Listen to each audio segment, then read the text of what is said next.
Turtle നോഡിനെ മയക്കി കിടത്തിയ ശേഷം ഹേവു ഈവിൽ ഡീമൻസിനെ ബന്ധിച്ചിരിക്കുന്ന സ്ഥലത്തെ സീൽ നശിപ്പിക്കുന്നതും അതേപോലെ തന്നെ രാജാവ് ദിങ്ഷുവിനെ ലീഡറാക്കി ഡീമൻസുമായി യുദ്ധത്തിനൊരുങ്ങുന്നതുമൊക്കെ വരെയായിരുന്നു നമ്മൾ കണ്ടത്. ഷാവു ഇതൊന്നും അറിയാതെ മനുഷ്യരുടെ ഹിസ്റ്ററി റെക്കോർഡ്സ് ഒക്കെ ചെക്ക് ചെയ്തിട്ട് 100 വർഷങ്ങൾക്ക് മുമ്പ് എന്താണ് സംഭവിച്ചതെന്ന് അറിയാനുള്ള ശ്രമത്തിലായിരുന്നു. ആ സമയത്ത് ഹോങ്ങയെ മനുഷ്യർക്ക് നേരെ വലിയൊരു ആക്രമണം നടത്തി 100 കണക്കിന് മനുഷ്യരെ കൊന്നുവെന്നും അവസാനം പ്രിൻസസ് നിങ്ങാൻ എന്തോ തന്ത്രം പ്രയോഗിച്ചാണ് അവനെ ബന്ധിച്ചതെന്നും അതിന് പകരമായിട്ട് പ്രിൻസസിന് സ്വന്തം ജീവൻ ബലികഴിക്കേണ്ടി വന്നു എന്നുമൊക്കെയാണ് അവൾക്ക് ആ പുസ്തകങ്ങളിൽ നിന്ന് അറിയാൻ സാധിച്ചത്. അങ്ങനെ അവളാകെ കൺഫ്യൂഷനായിരിക്കുമ്പോഴാണ് പുറത്ത് എന്തൊക്കെയോ ബഹളം കേൾക്കുന്നത്. അങ്ങനെ അവൾ പുറത്തേക്ക് ഇറങ്ങി നോക്കുന്നു. അന്തരീക്ഷമെല്ലാം ഇരുണ്ട് മൂടുന്നത് കാരണം എന്തോ വലിയ ദുരന്തം വരാൻ പോവുകയാണ് എന്ന് ആൾക്കാരൊക്കെ കൂടി എന്ന് പറഞ്ഞുകൊണ്ടിരിക്കുകയാണ്. ടർട്ടിലോട് മരിക്കുന്നതിന് മുമ്പ് തൻ്റെ ഷെല്ലുപയോഗിച്ച് ഹോങ്ങയ്ക്ക് ഒരു മെസ്സേജ് അയക്കുന്നുണ്ട്. അങ്ങനെ ഈവിൽ ഡീമൻസ് രക്ഷപ്പെട്ടുവെന്ന് അവന് മനസ്സിലാവുന്നു. ആ സമയത്ത് ഷാമു അങ്ങോട്ടേക്ക് എത്തുന്നുണ്ട്. ഈവിൽ ഡീമൻസിനെ കുറിച്ച് ഹോങ്ങയെ അങ്ങനെ അവനോട് പറയുന്നു. ഇങ്ങനെ കുറച്ച് ഈവിൽ ഡീമൻസ് തടവിലുള്ള വിവരമൊന്നും അവന് അറിയാമായിരുന്നില്ല. പുസ്തകങ്ങളിലൊന്നും ഇതിനെപ്പറ്റി പറഞ്ഞിട്ടുണ്ടായിരുന്നില്ല. ഈ ഡീമൻസ് വളരെ ശക്തിയുള്ളവരാണ്. അവരെ പറ്റി അറിഞ്ഞു കഴിഞ്ഞാൽ ദുഷ്ടന്മാരായിട്ടുള്ള വേറെ ഡീമൻസോ അതല്ലെങ്കിൽ മനുഷ്യരോ അവരെ സ്വതന്ത്രരാക്കുമോ അല്ലെങ്കിൽ ഈ ലോകത്ത് നശിപ്പിക്കാനായിട്ട് ഉപയോഗിക്കുമോ എന്നൊക്കെയുള്ള പേടി കാരണമാണ് അവരെ പറ്റി പുസ്തകങ്ങളിലൊന്നും സൂചിപ്പിച്ചിട്ടില്ലാത്തത്. ഡീമൻസിൻ്റെ ഇതിൽ തന്നെ ആയുസ് ഏറ്റവും കൂടുതലുള്ള ടർട്ടിൽ ഡീമൻസാണ് വർഷങ്ങളായിട്ട് ഇവർക്ക് കാവൽ നിന്ന് വന്നിരുന്നത് എന്നൊക്കെയുള്ള കാര്യങ്ങൾ ഹോങ്ങി അവനോട് പറയുന്നു. അവരുടെ ശക്തി എത്രത്തോളം കൂടുതലാണ് എന്ന് ഷാമു ചോദിച്ചപ്പോൾ എൻ്റെ പവർ മുഴുവനായി തിരികെ കിട്ടിയാലും ഞാൻ അവർക്ക് മുന്നിൽ ഒന്നുമല്ല, എനിക്ക് അവരുമായിട്ട് എന്നെ മാച്ച് ചെയ്യാൻ പറ്റില്ല എന്നാണ് ഹോങ്ങിയെ പറഞ്ഞത്. കാര്യങ്ങൾ അങ്ങനെയൊക്കെ ആണെങ്കിൽ ഈ ഒരു സിറ്റുവേഷനിൽ ഷാവോയെ ആ ടൈം ആരോ ഉപയോഗിച്ച് പഴയ കാലത്തേക്ക് അയക്കുന്നതല്ലേ നല്ലത്? അങ്ങനെയെങ്കിലും അവളെ പ്രൊട്ടക്റ്റ് ചെയ്യാൻ സാധിക്കുമല്ലോ എന്ന് ഷാമു ഇപ്പോൾ ചോദിക്കുന്നുണ്ട്. അത് ശരിയാണ് എന്ന് അവനും തോന്നുന്നുണ്ട്. ഡീമൻസിനെ ബന്ധിച്ചിരിക്കുന്ന സീൽ തകർന്നപ്പോൾ ഹേവു ശരിക്കും സന്തോഷിച്ചതാണ്. ഈ പുറത്തു വരുന്ന ഡീമൻസ് തൻ്റെ കൺട്രോളിലായിരിക്കും എന്നാണ് അവൻ്റെ പ്രതീക്ഷ. അതുകൊണ്ട് തന്നെ ആദ്യം പുറത്തു വന്ന ആ ഡീമനെ കണ്ടപ്പോൾ നിന്നെ സ്വതന്ത്രനാക്കിയത് ഞാനാണ്, അതുകൊണ്ട് നീ ഇന്ന് മുതൽ എൻ്റെ അടിമയാണ്, ഞാൻ പറയുന്നതെല്ലാം അനുസരിക്കണം, എന്നെ ഡീമൻ ആവാൻ സഹായിക്കണം എന്നൊക്കെ അവൻ വിളിച്ച് പറയുന്നുണ്ട്. ഇത് കേട്ടതും ആ പുറത്തു വന്ന ഡീമന് വല്ലാണ്ട് കലി കയറുന്നു. ഹേവുവിനെ അവൻ അപ്പോൾ തന്നെ കൊല്ലേണ്ടതായിരുന്നു. ഷിൻഷി എന്നാണ് അവൻ്റെ പേര്. ഞാനിവിടെ ജീവിച്ചിരിക്കുമ്പോൾ ഇവിടെ വേറെ ഏത് ഡീമൻ കിങ്ങാണെന്ന് ചോദിച്ചുകൊണ്ട് അവൻ ഹേവുവിൻ്റെ അടുത്തേക്ക് ചെല്ലുന്നു. അപ്പോഴേക്കും അവൻ്റെ പുറകിൽ നിന്ന് രണ്ടാമത്തെ ഡീമനും പുറത്തു വരുന്നുണ്ട്. ആ ഡീമൻ്റെ പേര് ഓഹൻ എന്നാണ്. ഈ ഓഹനും ഷിൻഷിയും പരസ്പരം വൈരാഗ്യമുള്ള കൂട്ടത്തിലാണ്. അതുകൊണ്ട് ഷിൻഷി സ്വയം ചക്രവർത്തിയായിട്ട് പ്രഖ്യാപിച്ചത് ഓഹൻ ഇഷ്ടപ്പെടുന്നില്ല. ഞാനിവിടെ ജീവിച്ചിരിക്കുമ്പോൾ നീ വെറുമൊരു ഞാഞ്ഞോൾ മാത്രമാണെന്ന് പറഞ്ഞുകൊണ്ടാണ് ഓഹൻ വന്നത് തന്നെ. എന്നിട്ട് നൈസായി വലിയാൻ തുടങ്ങുകയായിരുന്ന ഹേവുവിനെ പിടിച്ചു നിർത്തി ഇപ്പോഴത്തെ കാര്യങ്ങളൊക്കെ ചോദിച്ചു മനസ്സിലാക്കുന്നു. ഇവർ 10,000 വർഷങ്ങളായിട്ട് തടവിലാണ്. അതുകൊണ്ട് ഇപ്പോഴത്തെ ഡീമൻ കിങ് ആരാണ്, നാട്ടിലെ കാര്യങ്ങൾ എങ്ങനെയാണ് എന്നൊന്നും ഇവർക്ക് അറിയില്ല. ഹേവുവിനോട് ചോദിച്ചാണ് അവരതൊക്കെ മനസ്സിലാക്കാൻ തുടങ്ങുന്നത്.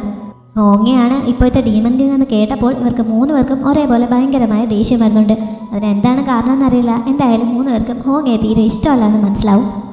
അതും പോരായിട്ട് ഇവർക്ക് ഹോങ്ങയോട് ഒന്നുകൂടി വൈരാഗ്യം ഉണ്ടാക്കുന്നതിന് വേണ്ടി ഹേവ് കുറച്ച് കള്ളങ്ങളും പറയുന്നുണ്ട്. ഇപ്പോൾ ഹോങ്ങയെ മനുഷ്യരുമായിട്ട് ചേർന്നിട്ട് ഡീമൻസിനൊക്കെ പിടികൂടി കൊടുക്കുകയാണ്. രാജാവിന് മരുന്നുണ്ടാക്കാൻ വേണ്ടി അവൻ മനഃപൂർവ്വം ഡീമൻസിനെ പിടിച്ചു കൊടുക്കുകയാണ് എന്നൊക്കെ പറഞ്ഞ് അവൻ ചെയ്തുകൊണ്ടിരുന്ന ദുഷ്ടദിനങ്ങളൊക്കെ ഇപ്പോൾ അവൻ നൈസായിട്ട് ഹോങ്ങയുടെ തലയിൽ വെക്കുന്നു. കാര്യങ്ങളൊക്കെ അറിഞ്ഞതോടെ ഹോങ്ങയെ എവിടെയാണ് എന്ന് ചോദിച്ച് ഇവർ 3 പേരും കൂടി ഹേവുവിനെ പൊക്കിയെടുത്തുകൊണ്ട് അപ്പോൾ തന്നെ ഹോങ്ങയെ കാണാനായി പുറപ്പെടുന്നു. ഷാവോ ഈ സമയം ഡീമൻ സെക്ടറിൽ തിരികെ എത്തിയിരുന്നു. ഷാമോ അവളെ വെയിറ്റ് ചെയ്തിരിക്കുകയായിരുന്നു. അവൾ വന്നപ്പോൾ തന്നെ ഹോങ്ങയെ ആ ടൈം റിവേഴ്സൽ ടെക്നിക്ക് ഉപയോഗിക്കാൻ സമ്മതിച്ചു എന്ന് പറഞ്ഞ് അവൻ അവളെ അങ്ങോട്ടേക്ക് കൂട്ടിക്കൊണ്ട് പോകുന്നുണ്ട്. ഇതിനിടയ്ക്ക് ആ പുസ്തകങ്ങളിൽ നിന്ന് അറിഞ്ഞ കാര്യങ്ങളൊക്കെ ഷാവോ സംശയങ്ങളായിട്ട് അവനോട് ചോദിക്കുന്നുണ്ടെങ്കിലും ഷാമുവിനും അതിനെപ്പറ്റിയൊന്നും അറിയാമായിരുന്നില്ല. അന്ന് നടന്നതിനെക്കുറിച്ചൊക്കെ പറഞ്ഞു കേട്ടിട്ടുള്ള അറിവുകൾ മാത്രമേ എനിക്കുള്ളൂ, അല്ലാതെ ഞാൻ ആ സമയത്തേക്കൊന്നും പോയിട്ടില്ലല്ലോ. പിന്നെ നിന്നെ ഇപ്പോൾ ആ സമയത്തേക്ക് എത്തിക്കാൻ പറ്റുമോ എന്നൊന്നും എനിക്കറിയില്ല. നിന്നെ ആ റിവേഴ്സ് ടൈമിനുള്ളിലേക്ക് കടത്താൻ മാത്രമേ എനിക്കറിയുള്ളൂ. നീ എവിടെയാണ് എത്തിപ്പെടുന്നതെന്നൊക്കെ നിന്റെ ഭാഗ്യം പോലെ ഇരിക്കും എന്നൊരു മുന്നറിയിപ്പ് കൂടി അവൻ അവൾക്ക് നൽകുന്നുണ്ട്. ഇത്രയും റിസ്ക് ഉള്ളതുകൊണ്ട് തന്നെ അവൾക്ക് പോകാൻ താല്പര്യമുണ്ടോ എന്നും അവൻ ചോദിക്കുന്നു. എന്തൊക്കെ റിസ്ക് ഉണ്ടെങ്കിലും ചെറിയൊരു പ്രതീക്ഷ ബാക്കിയുള്ളത് കൊണ്ട് തന്നെ പോവാൻ തയ്യാറാണ് എന്ന് ഷാവോ പറയുന്നു. അങ്ങനെ ഹേവു അവളെ ഹോങ്ങയുടെ അടുത്തേക്ക് കൂട്ടിക്കൊണ്ട് പോകുന്നു. ടൈം റിവേഴ്സ് ചെയ്യാനുള്ള ആ മാന്ത്രിക വലയമൊക്കെ ഷാമു ഓൾറെഡി റെഡിയാക്കിയിട്ടുണ്ടായിരുന്നു. അവിടെയായിരുന്നു ഹോങ്ങയെ നിൽപ്പുണ്ടായിരുന്നത്. ഷാവോയെ കണ്ടപ്പോൾ ഈ യാത്ര വളരെ അപകടം പിടിച്ചതാണ്, അവൾക്ക് ഫേസ് ചെയ്യാൻ പറ്റാത്ത രീതിയിൽ അപകടങ്ങൾ ഉണ്ടാവുകയാണെങ്കിൽ കൂടുതൽ ഫോഴ്സ് ചെയ്യാതെ തിരികെ വരാൻ ശ്രമിക്കണം എന്നൊക്കെ അവൻ പറയുന്നു. ഷാവോ അതൊക്കെ സമ്മതിക്കുന്നുണ്ട്. അത് കഴിഞ്ഞപ്പോൾ ഷാമു അത് ആക്ടിവേറ്റ് ചെയ്യാനായിട്ട് തുടങ്ങുന്നു. ഹോങ്ങയുടെ പ്രൈമോഡിയൽ സ്പിരിറ്റുമായിട്ട് തിരികെ വരാം എന്ന് ഉറപ്പ് കൊടുത്തിട്ടാണ് ഷാവോ യാത്ര പറയുന്നത്. ഷാമു ഇത് ചെയ്തുകൊണ്ട് നിൽക്കുന്ന സമയത്ത് തന്നെ ആ ഈവിൽ ഡീമൻസ് അങ്ങോട്ട് വരുന്നത് ഹോങ്ങയെ കാണുന്നുണ്ട്. ഷാമുവും കാണുന്നു. പക്ഷെ അത് ശ്രദ്ധിക്കാതെ ഇതിൽ ശ്രദ്ധിക്കാൻ ഹോങ്ങയെ അവനോട് പറയുന്നു. അങ്ങനെ അവൻ സർവ്വശക്തിയും ഉപയോഗിച്ച് അത് പൂർണ്ണമായിട്ടും ആക്ടിവേറ്റ് ചെയ്യുന്നു. അതോടെ ഷാവോ അവിടെ നിന്ന് പോകുന്നുണ്ട്. അവിടെയുള്ള ഡീമൻസിനെ എല്ലാം ഒരുമിച്ച് കൂട്ടി അവിടെയുള്ള ഗുഹയ്ക്കുള്ളിൽ ആക്കിയിട്ട് ഗുഹ സീൽ ചെയ്യാൻ ഷാമുവിന് നിർദ്ദേശം നൽകിയിട്ട് ഹോങ്ങിയെ ആ നിന്നിടത്ത് നിന്ന് എങ്ങോട്ട് ഇറങ്ങി ഓടുന്നുണ്ട്. അവൻ കുറച്ച് മുന്നോട്ട് ചെന്നപ്പോൾ ആ ഈവിൾ ഡീമൻസ് അവൻ്റെ മുന്നിലേക്ക് എത്തുന്നു. ഈ ഡീമൻ വാലിയിൽ 3 വലിയ ആനിമൽസിൻ്റെ രൂപത്തിലുള്ള മലകൾ നിൽക്കുന്നത് മുമ്പ് കാണിച്ചിട്ടുണ്ടായിരുന്നല്ലോ. അത് ഇവരുടെ പ്രതീകങ്ങളാണെന്ന് തോന്നുന്നത്. എന്തായാലും അതിനെ കണ്ടപ്പോൾ ഇവർ കാര്യമായിട്ട് നോക്കുന്നുണ്ട്. അതിനുശേഷം ഹോങ്ങിയോടായിട്ട് 10,000 വർഷങ്ങൾ കഴിഞ്ഞിരിക്കുന്നു, പഴയ കണക്കുകൾ തീർക്കാൻ സമയമായി എന്ന് പറഞ്ഞ് അവർ 3 പേരും കൂടി അവനെ അറ്റാക്ക് ചെയ്യാനായി തയ്യാറെടുക്കുന്നുണ്ട്. ഹേവു ഹോങ്ങി ഇപ്പോൾ മരിക്കും എന്ന പ്രതീക്ഷയിൽ അവിടെ നോക്കി നിൽക്കുന്നുണ്ട്. പിന്നെ എന്താണ് സംഭവിക്കുന്നതെന്ന് കാണിക്കുന്നില്ല. പിന്നെ കാണിക്കുന്നത് ടൈം റിവേഴ്സ് ടെക്നിക്കിനുള്ളിൽ പെട്ടുപോയ ഷാവോയാണ്. അവൾ അതിനുള്ളിൽ മുമ്പ് ഈ ഒരു ടെക്നിക്ക് ആക്ടിവേറ്റ് ചെയ്ത ഹെവൻലി മദറിനെ കുറിച്ച് സൂചിപ്പിച്ചിരുന്നല്ലോ. ആ ഹെവൻലി മദറിൻ്റെ ശബ്ദം കേൾക്കുന്നുണ്ട്. സ്കൈ സ്റ്റോൺ അവളെ അവിടെ എത്തിച്ച സ്ഥിതിക്ക് അവൾക്ക് എന്തോ ഒരു ദൗത്യം പൂർത്തിയാക്കാനുണ്ട് എന്നാണ് ഹെവൻലി മദറിൻ്റെ ശബ്ദം അവളോട് പറഞ്ഞത്. അത് ഹെവൻലി മദറാണ് എന്ന് ഷാവോയ്ക്ക് മനസ്സിലാവുന്നു. ഹോങ്ങിയുടെ പ്രൈമോഡിയൽ സ്പിരിറ്റ് കളക്ട് ചെയ്യാൻ താൻ എന്താണ് ചെയ്യേണ്ടതെന്ന് അവൾ ചോദിക്കുന്നുണ്ട്. എല്ലാ പ്രൈമോഡിയൽ സ്പിരിറ്റും മുറിവേൽക്കുന്നതും രൂപീകരിക്കപ്പെടുന്നതുമൊക്കെ സ്നേഹവും വെറുപ്പും കൊണ്ടാണ്. ഹോങ്ങിയയ്ക്ക് പരിക്കേറ്റിരിക്കുന്നതും ഇതേ കാര്യങ്ങൾ കൊണ്ട് തന്നെയാണ്. അവൻ്റെ പ്രൈമോഡിയൽ സ്പിരിറ്റിനെ റിക്കവർ ചെയ്യാനായിട്ട് അവൻ്റെ കണ്ണിൽ നിന്ന് ഒരു തുള്ളി കണ്ണുനീർ കളക്ട് ചെയ്താൽ മതിയെന്ന് ദേവത അവളോട് പറയുന്നു. അത് കളക്ട് ചെയ്ത് കഴിയുമ്പോൾ തനിക്ക് എങ്ങനെ തിരികെ പോകാൻ പറ്റുമെന്ന് ഷാവോ ചോദിച്ചപ്പോൾ അവർ പറഞ്ഞത് എന്താണെന്ന് അവൾക്ക് മനസ്സിലാവുന്നില്ല. എനിക്ക് മനസ്സിലായില്ല. ഒരു കാര്യം മാത്രം നീ ഓർത്താൽ മതി, നീ എപ്പോഴും നീയായി തന്നെ ഇരിക്കാൻ ശ്രമിക്കണം എന്ന് മാത്രം പറഞ്ഞിട്ട് ആ ശബ്ദം അവളെ എങ്ങോട്ടോ എത്തിക്കുന്നുണ്ട്. പിന്നീട് ഷാവോ കണ്ണു തുറക്കുമ്പോൾ അവൾ 100 വർഷങ്ങൾക്ക് മുമ്പുള്ള ആ പ്രിൻസസ് നിങ്ങാൻ്റെ ശരീരത്തിലായിരുന്നു. ആദ്യം ഷാവോയ്ക്ക് അത് മനസ്സിലാവുന്നില്ല. അവൾ കണ്ണു തുറന്നപ്പോൾ വളരെ ലക്ഷറി ആയിട്ടുള്ള ഒരു റൂമും അവിടെ ഇരിക്കുന്ന മേക്കപ്പ് ഐറ്റംസും ഒക്കെ കാണുന്നു. അത് കഴിഞ്ഞ് കണ്ണാടിയിൽ നോക്കിയപ്പോൾ തൻ്റെ ഡ്രസ്സും മേക്കപ്പും ഒക്കെ അവളെ വല്ലാതെ ഇമ്പ്രസ് ചെയ്യുന്നുണ്ട്. അത്രയ്ക്ക് നന്നായിട്ടായിരുന്നു അതെല്ലാം.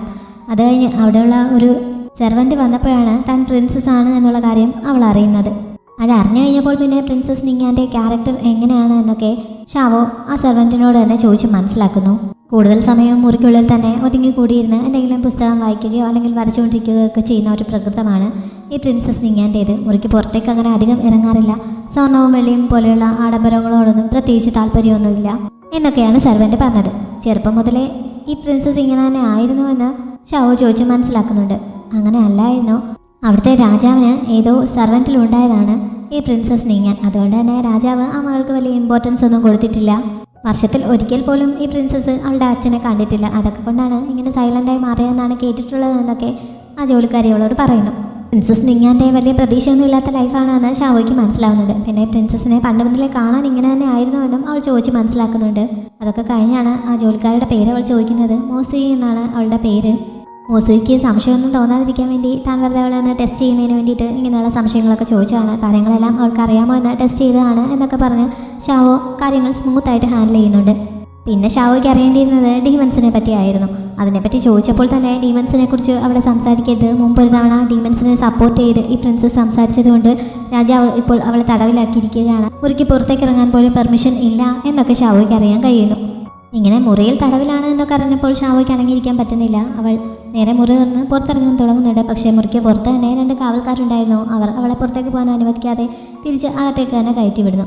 ഷാവോ കാവൽക്കാർക്ക് നേരെ തൻ്റെ സ്പിരിച്വൽ പവർ പ്രയോഗിച്ച് നോക്കുന്നുണ്ട്. പക്ഷേ അവൾക്ക് ആ ശക്തി ഉപയോഗിക്കാൻ സാധിക്കുന്നില്ല. കുറേ തവണ ട്രൈ ചെയ്ത് കഴിഞ്ഞപ്പോൾ അത് നടക്കില്ല എന്ന് അവൾക്ക് മനസ്സിലാവുന്നു. ഇവിടെ സ്പിരിച്വൽ പവർ ഉപയോഗിക്കാൻ പറ്റില്ല എന്നും അവൾക്ക് മനസ്സിലാവുന്നുണ്ട്. പിന്നെ അവൾ വേറെ വഴി നോക്കുന്നു. വാതിലടച്ചാലും ഷാവോയ്ക്ക് പുറത്ത് ചാടാൻ ഒരു ജനാല മതിയല്ലോ. അങ്ങനെ അവൾ ജനൽ വഴി പുറത്ത് ചാടിയിട്ട് ഒരിടത്തെത്തി അവിടെ കുറച്ച് ജോലിക്കാർ ഉപയോഗിച്ചുകൊണ്ടിരുന്ന ഒരു ഏണി വഴി ആരും കാണാതെ മതിൽ ചാടാനൊരു ശ്രമം നടത്തുന്നുണ്ട്. പക്ഷെ അപ്പോഴേക്കും അവളുടെ കാവൽക്കാർ അവളെ കണ്ടെത്തി തിരികെ മുറിയിൽ കൊണ്ടാക്കുന്നു. അതോടെ ഷാവോയ്ക്ക് ആകെ മടുപ്പാവുന്നുണ്ട്. പ്രിൻസസ് വായിക്കുന്ന കുറേ പുസ്തകങ്ങളൊക്കെ അവിടെ ഇരിപ്പുണ്ടായിരുന്നു. പക്ഷെ അതൊക്കെ വളരെ ബോറിംഗ് ആയിട്ടാണ് അവൾക്ക് തോന്നിയത്. ആ പുസ്തകങ്ങളിൽ നിന്ന് ഒരെണ്ണത്തിൽ നിന്ന് ഒരു കവിത പോലെ എഴുതി വെച്ചിരിക്കുന്ന കുറച്ച് വരികൾ അവൾ കണ്ടെത്തുന്നുണ്ട്. വളരെ വിഷമത്തോടെ എഴുതിയ വരികളായിരുന്നു അത്. പ്രിൻസസ് നിങ്ങാനായിരിക്കുമോ അത് എഴുതിയെന്ന് അവൾ ഇമാജിൻ ചെയ്ത് നോക്കുന്നുണ്ട്. അവളെ എന്തായാലും അവൾക്ക് ആ ഒരു രീതിയിൽ ഒരിക്കലും സങ്കല്പിക്കാൻ പറ്റുമായിരുന്നില്ല. ഇവിടെ ഇരുന്നുകൊണ്ട് എങ്ങനെ ഹോങ്ങിയെ കണ്ടെത്തി അവൻ്റെ കണ്ണീർ കളക്ട് ചെയ്യും എന്നുള്ള കാര്യം ആലോചിച്ച് അവൾ ശരിക്കും ആശങ്കപ്പെടുന്നു. അവസാനം അവളൊരു സൊല്യൂഷൻ കണ്ടെത്തുന്നുണ്ട്. മോസുയി അവൾക്കുള്ള ഭക്ഷണവുമായി എത്തിയപ്പോൾ അവളെ അവിടെ പിടിച്ചിരുത്തിയിട്ട് തൻ്റെ ഒരു ഡ്രസ്സ് അവൾക്ക് നൽകി അതും ധരിച്ച് അവിടെ കിടന്നുറങ്ങാൻ ഷാവോ അവളോട് ആവശ്യപ്പെടുന്നു. താൻ നേരം വെളുക്കുന്നതിന് മുമ്പ് തിരികെ എത്തിക്കോളാം, അതുവരെ താനാണ് എന്നുള്ള രീതിയിൽ അവിടെ കിടന്നുറങ്ങണമെന്നാണ് ഷാവോ അവളോട് പറഞ്ഞത്. മോസുയി ആദ്യം എതിർക്കുന്നുണ്ടെങ്കിലും ഷാവോ പറയുമ്പോൾ അവൾക്ക് അനുസരിച്ചല്ലേ പറ്റുകയുള്ളൂ. അങ്ങനെ അവസാനം സമ്മതിക്കുന്നു. അവളെ അവിടെ കിടത്തിയിട്ട് ഷാവോ അവളുടെ ഡ്രസ്സും ധരിച്ച് ജോലിക്കാർക്കൊപ്പം അവിടെ നിന്ന് പുറത്ത് കിടക്കുന്നു. അങ്ങനെ കുറച്ച് മുന്നോട്ട് പോയി കഴിഞ്ഞപ്പോഴാണ് അവിടുത്തെ ഫെയ്യു ഗാർഡ്സ് ഏതോ വലിയ ഡീമൻസിനെ ഓടിച്ചുകൊണ്ട് വരുന്നതിനാൽ കുറേ ജോലിക്കാർ പേടിച്ചോടുന്നതൊക്കെ ഇവൾ കണ്ടത്. അവരെല്ലാം ഓടിപ്പോയെങ്കിലും ഏതോ ഡീമൻ വരുന്നുവെന്ന് അറിഞ്ഞ് ഷാവോ അവിടെ വെയിറ്റ് ചെയ്യുകയാണ്. ഒരു ജോലിക്കാരിയെ പിടിച്ചു നിർത്തി ചോദിച്ചപ്പോൾ ഡീമൻ കിങ് ഇവിടെ എത്തിയിട്ടുണ്ടെന്നാണ് അവൾക്ക് അറിയാൻ സാധിച്ചത്. അങ്ങനെ ഹോങ്ങിയെ കാണാൻ വേണ്ടി ഷാവോ വെയിറ്റ് ചെയ്യുന്നു. ഇവളിങ്ങനെ നിൽക്കുന്ന സമയത്ത് ഫെയ്യു ഗാർഡ്സ് ഇവൾ നിൽക്കുന്ന ഭാഗത്തേക്ക് ഓടി വരുന്നുണ്ട്. അവളോട് അവിടെ നിന്ന് മാറി നിൽക്കണം, അല്ലെങ്കിൽ അവളെ കൊന്നിട്ടാണെങ്കിൽ ഞങ്ങൾ മുന്നോട്ട് പോകും എന്ന് പറഞ്ഞുകൊണ്ടാണ് അവരുടെ ലീഡർ ഓടി വരുന്നത്. അങ്ങനെ അവർ ഇവളെ അറ്റാക്ക് ചെയ്യും എന്നുള്ള രീതിയിൽ വന്നപ്പോൾ അവിടെ എത്തിയ ഹോങ്ങിയെ അവരെ അറ്റാക്ക് ചെയ്തിട്ട് ഷാവോയെ പ്രൊട്ടക്റ്റ് ചെയ്യുന്നുണ്ട്. അങ്ങനെ ഷാവോ 100 വർഷങ്ങൾക്ക് മുമ്പുള്ള ഡീമൻ കിങ് ആയിട്ടുള്ള ഹോങ്ങിയെ നേരിട്ട് കാണുന്നു. അവനിപ്പോൾ അവളെ പരിചയമില്ല, അതുകൊണ്ട് അവളെ മൈൻഡ് ചെയ്യാതെ ആ ഫെയ്യു ഗാർഡ്സിനോടായിട്ട് എനിക്ക് ആരെയും കൊല്ലാൻ യാതൊരു ഉദ്ദേശവുമില്ല, ഞങ്ങളുടെ ഡീമൺസിൻ്റെ വളരെ വിലപ്പെട്ട ഒരു ഉപകരണം നഷ്ടപ്പെട്ടു പോയി, അതിവിടെ എവിടെയെങ്കിലും ഉണ്ടോ എന്ന് ഞാൻ സെർച്ച് ചെയ്യുകയാണ്, നിങ്ങളുടെ കയ്യിൽ അതില്ലാത്തത് കൊണ്ട് ഞാൻ ബാക്കി ഭാഗങ്ങളിലൊക്കെ സെർച്ച് ചെയ്യാൻ പോവുകയാണ് എന്ന് പറഞ്ഞ് അവൻ അവിടെ നിന്ന് പോകുന്നു. ഷാവോ അപ്പോഴും അവിടെ തന്നെ നിൽക്കുകയായിരുന്നതിനാൽ അവളെ ഒന്ന് ശ്രദ്ധിച്ചിട്ടാണ് അവൻ അവിടെ നിന്ന് പോയത്.